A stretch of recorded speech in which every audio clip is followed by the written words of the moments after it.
ಕಣ್ಣು ಆಗುತ್ತಷ್ಟೇ ಇಲ್ಲ ಚೂರು ಲಿಖಿತೋ ನೋಡಲೇಕೋ ನಾಯನ ಗುಡ್ಗಲ್ಲ ಹೆಂಗೆ hi my YouTube families, welcome back to my channel. ಎಲ್ಲರೂ ಹೇಗಿದ್ದೀರಾ? ಐ ಹೋಪ್ ಎಲ್ಲರೂ ಚೆನ್ನಾಗಿದ್ದೀರಾ ಅಂತ ಅಂದ್ಕೊಳ್ತೀನಿ. ನಾನು ಕೂಡ ತುಂಬ ಚೆನ್ನಾಗಿದ್ದೀನಿ. ಸೊ ಪ್ಲೀಸ್ ಯಾರೆಲ್ಲ ನನ್ನ ಚಾನಲ್ನ ಇನ್ನೂ ಸಬ್ಸ್ಕ್ರೈಬ್ ಆಗಿಲ್ಲ, ದಯವಿಟ್ಟು ಬೇಗ ಸಬ್ಸ್ಕ್ರೈಬ್ ಆಗಿ, ಹಾಗೆ ನನ್ನ ವೀಡಿಯೋಗಳು ಇಷ್ಟ ಆದರೆ ಲೈಕ್ ಮಾಡಿ, ಹಾಗೆ ಕಮೆಂಟ್ ಮಾಡಿ ಅಂತ ಕೇಳ್ಕೊಳ್ತೀನಿ. ಬನ್ನಿ ತಡ ಮಾಡ್ದಲ್ಲೇ ಇವತ್ತಿನ ವೀಡಿಯೋನ ಶುರು ಮಾಡೋಣ. ನಾನು ಲಾಸ್ಟ್ ವೀಡಿಯೋದಲ್ಲಿ ಹಾಕಿದ್ದೆ ನನ್ನ ಮಕ್ಕಳಿಬ್ಬರಿಗೂ ಕೂಡ ಒಂದೇ ದಿನ 1.5 ವರ್ಷದ ವ್ಯಾಕ್ಸಿನ್ ಹಾಕ್ಸಿದ್ದೀನಿ ಅಂತ. ಸೊ ಈ ವಿಡಿಯೋ ಅದರ ಕಂಟಿನ್ಯೂ ವಿಡಿಯೋ ಅಷ್ಟೇ. ಲಾಸ್ಟ್ ವಿಡಿಯೋದಲ್ಲಿ ಇಬ್ಬರು ಮಕ್ಕಳಿಗೂ ಕೂಡ ಇಂಜೆಕ್ಷನ್ನಿಂದು ಪೇಯ್ನ್ ಕಾಣಿಸ್ಕೊಂಡಿರಲಿಲ್ಲ. ಬಟ್ ಈಗ ಸಂಜೆಯಿಂದ ಅಂತೂ ತುಂಬಾ ಪೇಯ್ನ್ ಕಾಣಿಸ್ಕೊಳ್ತಾ ಇದೆ. ಸೊ ತೋರಿಸ್ತೀನಿ ಬನ್ನಿ. ಅವ್ರು ನಡೆಯೋದ್ರಲ್ಲೇ ಗೊತ್ತಾಗ್ತಾ ಇದೆ ಅವ್ರಿಗೆ ಆಲ್ರೆಡಿ ಇಂಜೆಕ್ಷನ್ ಪೇಯ್ನ್ ಕಾಣಿಸ್ಕೊಂಡಿದೆ ಅಂತ. ಸ್ವಲ್ಪ ಕಾಲು ಇಂಜೆಕ್ಷನ್ ಏನು ಕೊಟ್ಟಿದ್ದಾರೆ ಆ ಜಾಗ ಮಿಂಚ್ತಾ ಇದೆ, ಹಾಗೆ ಸ್ವಲ್ಪ ಊದಿರೋ ಥರ ಆಗಿದೆ. ಹಾಗಾಗಿ ಅವ್ರು ನಡೆಯೋದಕ್ಕೆ ಕಂಫರ್ಟಬಲ್ ಆಗ್ತಿಲ್ಲ. ಸೊ ಇಬ್ಬರು ಕೂಡ ಸ್ವಲ್ಪ ಕೊಂಡ್ಕೊಂಡು ನಡೆಯೋ ಥರ ನಡೀತಾ ಇದ್ದಾರೆ. ನನ್ನ ಮಗಳು ನೋಡಿ ಅಂಥದ್ರಲ್ಲೂ ಕೂಡ ಓಡ್ತಿದ್ದಾಳೆ. ಆ್ಯಕ್ಚುಲಿ ಈ ಪೇಯ್ನ್ ನನ್ನ ಮಗನಿಗೇನು ಹೊಸ್ತಲ್ಲ, ಯಾಕೆಂದರೆ 1.5 ತಿಂಗಳು, 2.5 ತಿಂಗಳು, 3 ತಿಂಗಳು, 9 ತಿಂಗಳು, ಹಾಗೆ ಈಗ 1.5 ವರ್ಷ. ಸೊ ಅವನಿಗೆ ಕಂಟಿನ್ಯೂಯಸ್ ಆಗಿ ಅವನಿಗೆ ವ್ಯಾಕ್ಸಿನ್ ಹಾಕಿಸ್ದಾಗ ನೋವು ಹಾಗೆ ಜ್ವರ ಬಂದೇ ಬರುತ್ತೆ.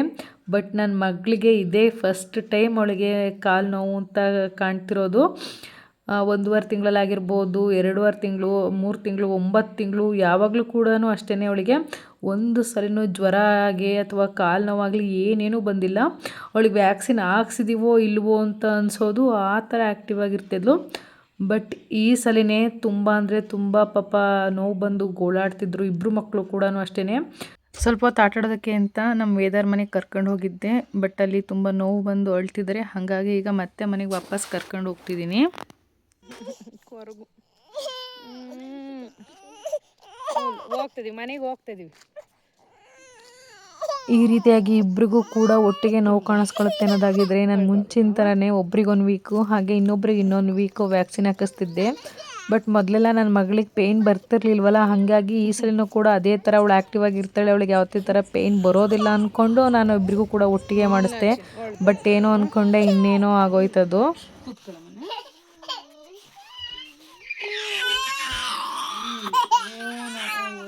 ಇಲ್ಲ ಬಾ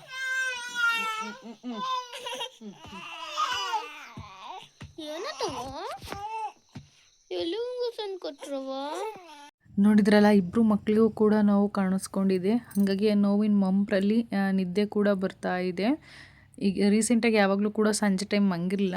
ಬಟ್ ಇವತ್ತು ಪೇಯ್ನ್ ಬಂದಿರೋದ್ರಿಂದ ಸಂಜೆ ಟೈಮ್ ಮಲ್ಕೊಂಡಿದ್ದಾರೆ. ಅಂದರೆ ಆಲ್ರೆಡಿ 6 ಗಂಟೆ 6:30 ಆಗಿತ್ತು. ಹಾಗೆ ನೋವಿಗೆ ಪಾಪ ನೆಮ್ಮದಿಯಾಗಿ ನಿದ್ದೆ ಕೂಡ ಮಾಡೋಕ್ಕಾಗ್ತಿಲ್ಲ ಅವರಿಗೆ. ಪದೇ ಎದ್ದಳೋರು. ಈಗ ನನ್ನ ಮಗಳು ಎದ್ದಿದ್ದಾಳೆ, ಅವಳನ್ನು ಎತ್ಕೊಂಡಿದ್ದೀನಿ. ಹಾಗೆ ಮತ್ತೆ ಮಲಗಿಸಿರು ಕೂಡ ಮಲ್ಕೊಳ್ಳಿಲ್ಲ. ಆ್ಯಂಡ್ ತೊಡೆ ಮೇಲೆ ಹಾಕೊಂಡ್ರು ಕೂಡ ಅಳ್ತಿದ್ಲು. ಹಾಗಾಗಿ ಸ್ವಲ್ಪ ಎತ್ಕೊಳ್ಳೋಣ ಅಂತ ಎತ್ಕೊಂಡ್ರೆ ಆವಾಗಲೂ ಕೂಡ ಅದು ನೋವಾಗಿ ಅಳ್ತಿದ್ಲು. ನನ್ನ ಮಗಳಿಗೆ ವ್ಯಾಕ್ಸಿನ್ ಹಾಕಿಸ್ದಾಗ ಈ ರೀತಿ ನೋವು ಅನುಭವಿಸ್ತಿರೋದನ್ನು ನಾನು ಇವತ್ತೇ ಫಸ್ಟು ನೋಡ್ತಿರೋದು. ಏಕೆಂದರೆ ಚಿಕ್ಕದ್ರಲ್ಲೆಲ್ಲ ಏನೇ ವ್ಯಾಕ್ಸಿನ್ ಹಾಕ್ಸಿ 2 ತೊಡೆಗೆ ಇಂಜೆಕ್ಷನ್ ಹಾಕ್ಸಿದ್ರು ಕೂಡ ಅವಳು ಆರಾಮಾಗಿ ಕಾಲು ಬಡ್ಕೊಂಡು ಆಟ ಆಡ್ತಿದ್ಲು. ಯಾವುದೇ ಥರದ ನೋವು ಅಥವಾ ಜ್ವರ ಏನೂ ಕಾಣಿಸ್ಕೊಂಡಿರಲಿಲ್ಲ. ಬಟ್ ಇವತ್ತು ಅವಳಿಗೆ ಜ್ವರನೂ ಕೂಡ ಸ್ವಲ್ಪ ಲೈಟಾಗಿ ಬಂದಿದೆ, ಹಾಗೆ ನೋವು ಕೂಡ ಇದೆ. ಅದ್ರ ಹಿಂದ್ಗಡೆ ಈಗ ನನ್ನ ಮಗ ಕೂಡ ಎದ್ದಿದ್ದಾನೆ. ನಾನು ಲಾಸ್ಟ್ ಟೈಮ್ 9 ತಿಂಗಳಲ್ಲಿ ಮಾಡಿಸ್ದಾಗಲೂ ಕೂಡ ಇಬ್ಬರಿಗೂ ಒಂದೇ ದಿನ ಮಾಡಿಸಿದ್ದೆ. ಏಕೆಂದರೆ ಹೆಂಗೂ ಗೊತ್ತಿತ್ತಲ್ಲ ನನ್ನ ಮಗಳು ಅಷ್ಟು ನೋವು ಬರಲ್ಲ ನನ್ನ ಮಗಳಿಗೆ, ಸೊ ಅವಳದೇನು ಪ್ರಾಬ್ಲಮ್ ಇರಲ್ಲ ಅಂತ ಇಬ್ಬರಿಗೂ ಒಂದೇ ಸಲ ಮಾಡಿಸಿದ್ದೆ. ಬಟ್ ಅವಾಗಲೂ ಕೂಡ ಬರೀ ನನ್ನ ಮಗಳು ಆರಾಮಾಗಿ ಆಟ ಆಡ್ಕೊಂಡಿದ್ಲು, ಅವಳಿಂದ ಏನೂ ಪ್ರಾಬ್ಲಮ್ ಆಗಲಿಲ್ಲ. ಮಗ ಮಾತ್ರ ಈ ಥರ ನೋವು ಅನುಭವಿಸ್ತಾ ಇದ್ದ. ಸೊ ಈ ಸಲಿನೂ ಅದೇ ಥರ ಇರುತ್ತೆ ಅಂದ್ಕೊಂಡು ಇಬ್ಬರಿಗೂ ಕೂಡ ಒಂದೇ ದಿನ ಮಾಡಿಸ್ದೆ. ಬಟ್ ಈ ಸಲ ನನ್ನ ಮಗಳಿಗೂ ಕೂಡ ತುಂಬ ನೋವಾಗ್ತಿದೆ. ಸೊ ಈ ಥರ ಆಗುತ್ತೆ ಅಂತ ಗೊತ್ತಿದ್ರೆ ಇವಾಗಲೂ ಕೂಡ ಅಷ್ಟೇ 1 ವೀಕ್ ಒಬ್ಬರಿಗೆ ಹಾಗೆ ಇನ್ನೊಂದು ವೀಕ್ ಇನ್ನೊಬ್ರಿಗೆ ಮಾಡಿಸ್ತಾ ಇದ್ದೆ.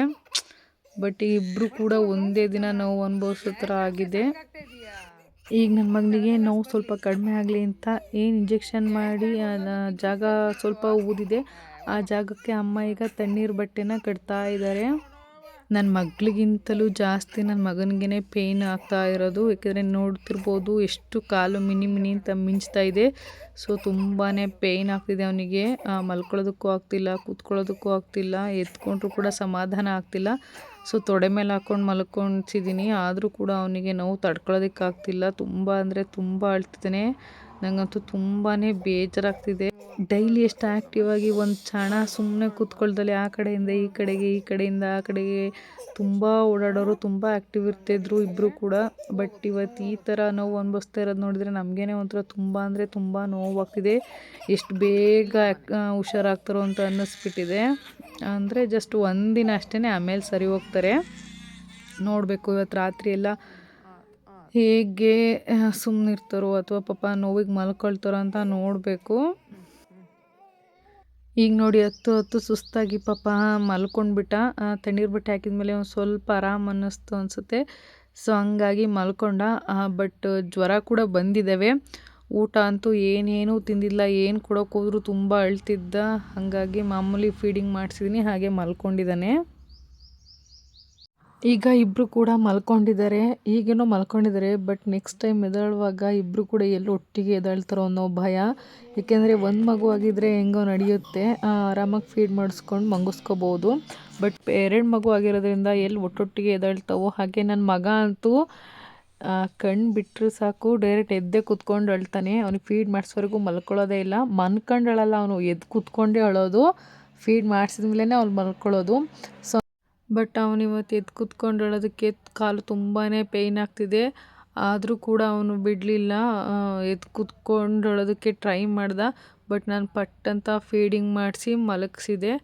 ಅಂತೂ ಇಂತೂ ಹೆಂಗೋ ನೈಟ್ ಎಲ್ಲ ಇಬ್ಬರ ಜೊತೆ ಗುದ್ದಾಡಿ ಬೆಳಿಗ್ಗೆ ಆಗಾಯಿತು. ನನ್ನ ಮಗಳು ಆಲ್ರೆಡಿ ನೋಡಿ ಎದ್ದು ಓಡ್ತಾ ಇದ್ದಾಳೆ.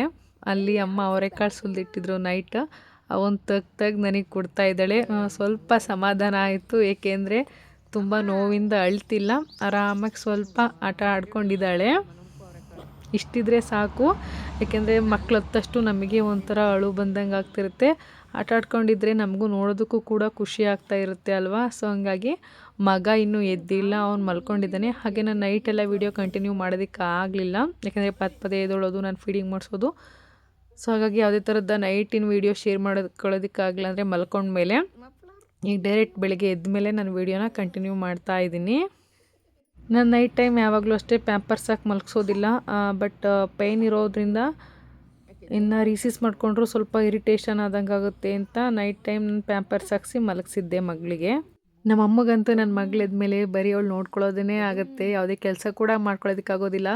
ಒಂದ್ಸಲಿ ಏನಾರು ಎತ್ಕೊಂಡ್ರೆ ಸಾಕು, ಕೆಳಗಡೆ ಬಿಟ್ರಂತೂ ಫುಲ್ ಕಿರ್ಚಾಡ್ಕೊಂಡು ಹೇಳ್ತಾಳೆ. ಅವಳನ್ನು ಎತ್ಕೊಂಡ್ಮೇಲೆ ಕೆಳಗೆ ಬಿಡೋ ಹಾಗೆ ಇಲ್ಲ, ಆ ಥರ ಹೇಳ್ತಾಳೆ. ಹಂಗಾಗಿ ನಮ್ಮ ಅಮ್ಮನವೇನೂ ಕೂಡ ಕೆಲಸಗಳು ಬೇಗ ಆಗೋದೇ ಇಲ್ಲ.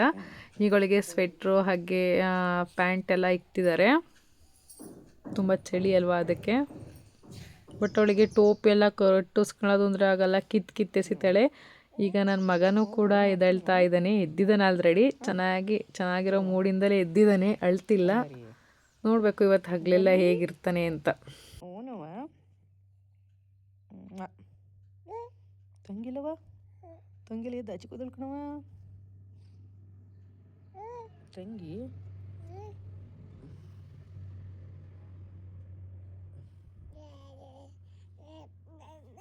ಸುಡ್ತೈತ್ ಕಣವ, ಇನ್ನು ಮೈ ಸುಡ್ತೈತ್ ಕಣವ.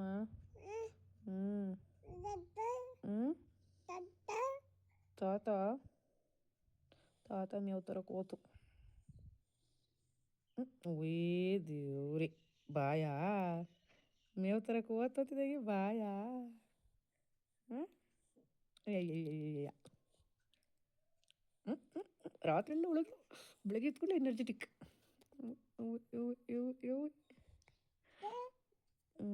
ಗಾರಿ ಜಿಜ್ಜಿ ಕೈ ಮುಗ್ದೇನವ, ಜಿಜ್ಜಿಗೆ ಓವೇ ಇದು ಮುಟ್ಕೊಂಡ್ರೆ ಜಿಜ್ಜಿ ಅಲ್ಲೇನವ.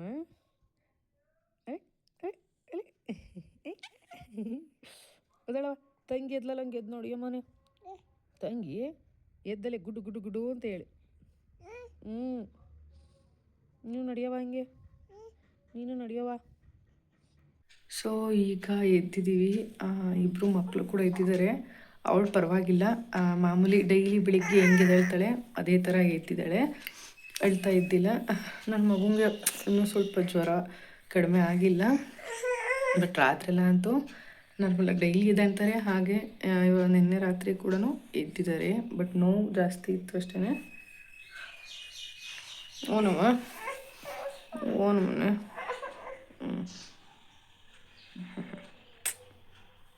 ಇವತ್ತೊಂದು ದಿನ ಆಗಬೇಕು ಕಂಪ್ಲೀಟಾಗಿ ಚೆನ್ನಾಗಿ ಹುಷಾರಾಗಬೇಕು ಅಂದರೆ ನೋಡೋಣ.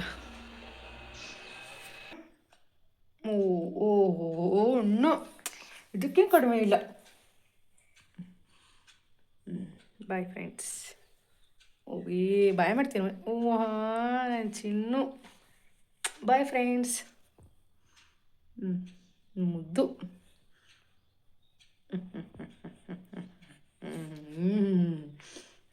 ಇದಕ್ಕೆಲ್ಲ ಕಮ್ಮಿ ಇಲ್ಲ. ಓನವ ತೋತಿಲ್ಲವ ಮೇವು ತರಕೋತು, ಮೇವು ತರಕೋಯ್ತು. ತಂಗಿಲ್ಲವ ತಂಗಿ.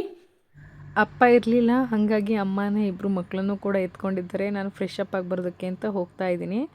ಅಪ್ಪ ಇದ್ದೀರಿ, ಅಪ್ಪಗೊಂದು ಅಮ್ಮಗೊಂದು ಈ ಥರ ಎತ್ಕೊಂಡು ಕೂತಿರೋರು. ಕೆಳಗೆ ಬಿಟ್ಟರೆ ಏನು ಮಾಡ್ತಾರೆ ಅಂದರೆ ಎಳಿಬಾರ್ದನ್ನೇ ಎಳಿತಾರೆ, ದಿವಾನ್ ಕಟ್ ಮೇಲೆಲ್ಲ ಹತ್ತುತ್ತಾರೆ, ಹಾಗೆ ಆಚೆ ಹೋಗ್ತಾರೆ, ಹಾಗೆ ನೀರಿಂತಕ್ಕೆ ಹೋಗ್ತಾರೆ. ಹಾಗಾಗಿ ಎತ್ಕೊಂಡು ಕೂತಿದ್ರು.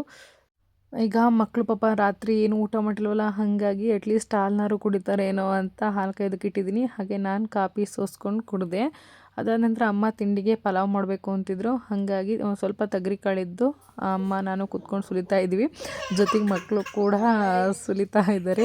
ಗೊತ್ತಲ್ಲ ಇನ್ನೇನು ಮಕ್ಕಳಿರೋ ಮನೇಲಿ ಸುಲಿತಾರೆ ಅಂದರೆ, ನಾವು ಸುಲಿದಿದ್ನೆಲ್ಲ ಕಾಳನ್ನೆಲ್ಲ ತೆಗ್ದು ಎಸೆಯೋದು, ಹಾಗೆ ಸಿಪ್ಪೆ ಕಾಯಿನೆಲ್ಲ ಒಂದು ಮಾಡೋದು. ಸೊ ಈ ಥರ ಮಾಡ್ಕೊಂಡು ಕೂತಿದ್ರು. ಹಾಗೆ ಒಂದೊಂದು ಕಾಳು ಕೂಡ ತಿಂತ ಕೂತಿದ್ರು.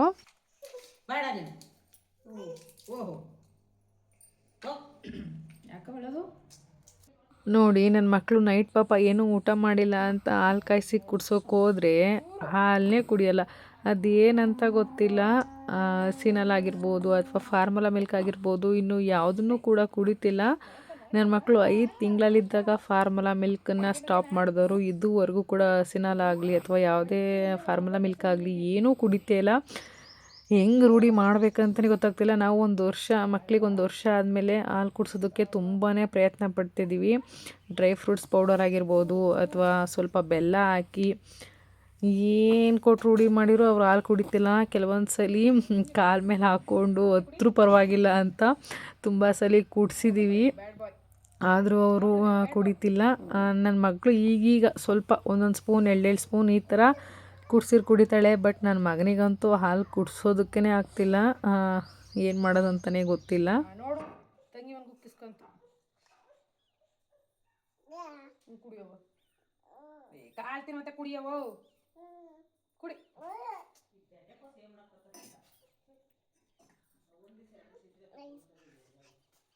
ನೋಡು ಲೇಕೋ ನಾನೇನ ಗುಡ್ ಗರ್ಲ್ ಅನ್ಕೊಂಡ್ರೆ ನೀನು ಬ್ಯಾಡ್ ಗರ್ಲ್ ಆಗ್ತೀಯ. ಬಿಡುವ ಕಾಯ.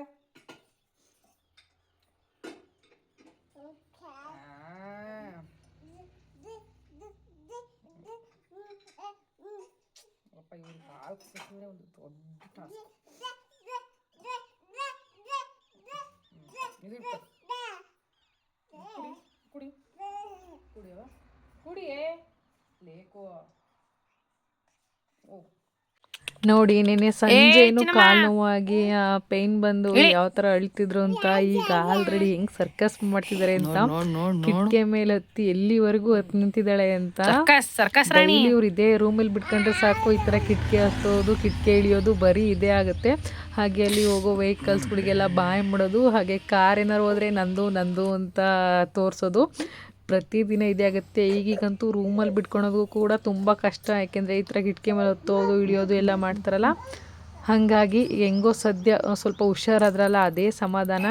ಬಟ್ ಇನ್ನೂ ಕೂಡ ಊಟ ತಿಂಡಿ ಸರಿಯಾಗಿ ತಿಂತಿಲ್ಲ. ಅದೊಂದು ಚೂರು ತಿನ್ನಂಗಾಗ್ಬಿಟ್ರೆ ಇನ್ನೂ ಎಷ್ಟೋ ಸಮಾಧಾನ.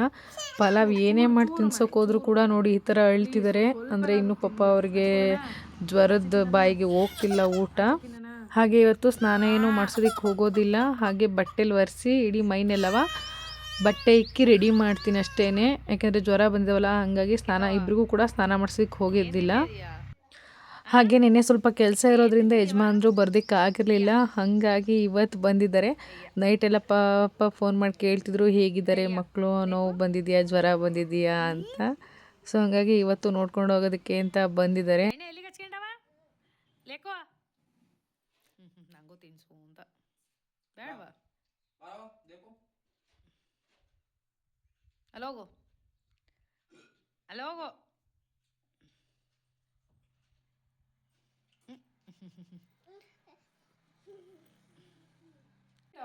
ಯಜಮಾನ್ರು ಮಧ್ಯಾಹ್ನನೇ ಬಂದಿದ್ದರು. ಮಧ್ಯಾಹ್ನ ಬಂದವರು ಈಗ ರಾತ್ರಿವರೆಗೂ ಇದ್ದು, ಹಾಗೆ ಸಂಜೆ ಕಾಫಿ ಜೊತೆಗೆ ಮೆಣಸಿನ್ಕಾಯಿ ಬೋಂಡ ಮಾಡಿದ್ದೆ. ಅಂದರೆ ನಮ್ಮಲ್ದವೇ ಮೆಣಸಿನ್ಕಾಯಿ ಇದ್ವಲ್ಲ, ಸೊ ಹಂಗಾಗಿ ಮೆಣಸಿನ್ಕಾಯಿ ಬೋಂಡ ಮಾಡಿದ್ದೆ.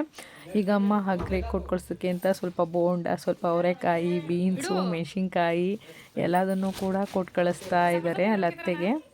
ಅತ್ತೆ ಮನೇಲಿ ನಾನಿದ್ದಾಗ ಮಾತ್ರ ಐಟಮ್ಗಳು ಕೊಟ್ಕೊಳ್ಸೋದು, ಅಥವಾ ನಾನು ಹೋಗ್ಬೇಕಾದ್ರೆ ಮಾತ್ರ ನನ್ನ ಕೈಲಿ ಮಾತ್ರ ಕೊಟ್ಕೊಳ್ಸೋದು, ಆ ಥರ ಯಾವುದ್ಯಾವುದೂ ಇಲ್ಲ. ನನ್ನ ಅತ್ತೆ ಮನೇಲಿರಲಿ ಅಥವಾ ಇಲ್ಲೇ ಇರಲಿ, ಯಜಮಾನ್ರು ಏನಾದರೂ ಬಂದಾಗ ಅಥವಾ ಅತ್ತೆ ಮಾವನ ಏನಾದರೂ ಬಂದಾಗ ನಮ್ಮ ಮನೇಲಿ ಏನಿರುತ್ತೋ ಅದನ್ನು ನಾವು ಕೊಟ್ಟು ಕಳಿಸ್ತೀವಿ. ಹಾಗೆ ಅತ್ತೆ ಕೂಡ ಅಷ್ಟೇ, ಅಲ್ಲೇನಾದರೂ ಇಲ್ಲಿ ಕೊಟ್ಟು ಕಳಿಸೋವಂಥದ್ದು ಏನಾದ್ರು ಇದ್ದರೆ ಅವರು ಕೂಡ ಕೊಟ್ಟು ಕಳಿಸ್ತಾರೆ. ಸೊ ಈಗ ಇಷ್ಟೆಲ್ಲ ನಮ್ಮ ಮನೆಯಲ್ಲೇ ಇತ್ತಲ್ಲ, ಹಂಗಾಗಿ ಕೊಟ್ಟು ಕಳಿಸ್ತಾ ಇದ್ದೀವಿ. ಈಗ ಹೊರಟಿದ್ದಾರೆ. ನನ್ನ ಮಕ್ಕಳನ್ನೇನಾದರೂ ಕಾರೊಳಗೆ ಕೂರಿಸ್ಕೊಂಡ್ರೆ ಸಾಕು, ಕಾರಿಂದ ಕೆಳಗೆ ಇಳಿಯೋದೇ ಇಲ್ಲ ಅಂತಾರೆ, ನಮ್ಮ ಹತ್ರನೇ ಬರಲ್ಲ ಅಂತಾರೆ, ಅಷ್ಟು ಹಚ್ಕೊಂಡಿದ್ದಾರೆ ಕಾರನ್ನು. ಪಪ್ಪಿ ಪಪ್ಪಿ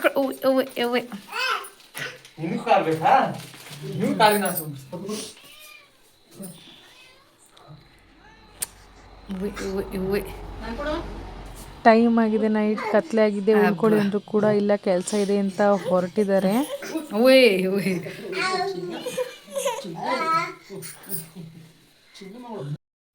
ಸೊ ಈಗ ಹೊರಟರು ಯಜಮಾನ್ರು. ನೋಡಿದ್ರಲ್ಲ ಫ್ರೆಂಡ್ಸ್, ಇವತ್ತಿನ ಈ ವಿಡಿಯೋ ಇಷ್ಟೇನೆ. ಹೇಗೆ 2 ಮಕ್ಳು ಇಟ್ಕೊಂಡು ನಾವು ಕೂಡ ಕಷ್ಟಪಡ್ತೀವಿ. ಅವಳಿ ಜೋಳು ಮಕ್ಳು ಅಂದರೆ ಸುಮ್ಮನೆ ಅಲ್ಲ. ಸಿಂಗಲ್ ಪಾಪು ಇದ್ದಾಗ ಹೆಂಗೋ ಆಗುತ್ತೆ, ಹಂಗಂತ ಅವ್ರಿಗೇನು ಕಷ್ಟ ಇರಲ್ಲ ಅಂತಲ್ಲ, ಅವರಿಗೂ ಕೂಡ ಇರುತ್ತೆ. ಹಾಗೆ 2 ಮಕ್ಳು ಇಟ್ಕೊಂಡವರು ನಮಗೂ ಕೂಡ ಇರುತ್ತೆ. ನಮಗೆ ಜ್ವರ ಬಂದು ನಮಗೇನಾದ್ರು ನೋವಾದರೆ ಒಂದು ಬಹುಶಃ ತಡ್ಕೋಬೋದು. ಬಟ್ ಮಕ್ಕಳಿಗೆ ಈ ಥರ ಇಬ್ರಿಗೂ ಕೂಡ ಒಟ್ಟೊಟ್ಟಿಗೆ ಈ ಥರ ಜ್ವರ ಬಂದು ನೋವು ಬಂದ್ರಂತೂ ನಮಗೆ ತಡ್ಕೊಳೋದಕ್ಕಾಗೋದಿಲ್ಲ, ಕೈ ಕಾಲೇ ಆಡೋದಿಲ್ಲ, ಆ ಥರ ಆಗುತ್ತೆ. ಸದ್ಯ ಹೆಂಗೋ ಒಂದಿನ ಅಲ್ವಾ ಅಷ್ಟೇ, ಚೆನ್ನಾಗಿ ಹುಷಾರಾಗಿದ್ದಾರೆ. ನಾಳೆ ಇನ್ನೂ ಚೆನ್ನಾಗಿ ಹುಷಾರಾಗ್ತಾರೆ ಅನ್ನೋ ನಂಬಿಕೆ ಇದೆ. ಸೊ ನಾಳೆಯಿಂದ ಮತ್ತೆ ಆ್ಯಕ್ಟಿವ್ ಆಗ್ತಾರೆ, ಅದೇ ಸಮಾಧಾನ. ಇವತ್ತಿನ ಈ ವಿಡಿಯೋನ ಇಲ್ಲೇ ಮುಗಿಸ್ತಾ ಇದ್ದೀನಿ. ಪ್ಲೀಸ್ ಯಾರಿಗೆಲ್ಲ ಈ ವಿಡಿಯೋ ಇಷ್ಟ ಆಯಿತು ದಯವಿಟ್ಟು ಲೈಕ್ ಮಾಡಿ. ಹಾಗೆ ಏನಾದರೂ ಹೇಳಬೇಕು ಅಥವಾ ಕೇಳಬೇಕು ಅನಿಸಿದರೆ ಕಮೆಂಟ್ ಮಾಡಿ. ಪ್ಲೀಸ್ ಯಾರೆಲ್ಲ ನನ್ನ ಚಾನಲ್ನ ಸಬ್ಸ್ಕ್ರೈಬ್ ಆಗಿಲ್ಲ ಇನ್ನೂ ಸಬ್ಸ್ಕ್ರೈಬ್ ಆಗಿ ಅಂತ ಕೇಳ್ಕೊಳ್ತಾ ಇವತ್ತಿನ ವಿಡಿಯೋಲಿ ಮುಗಿಸ್ತೀನಿ. Thank you.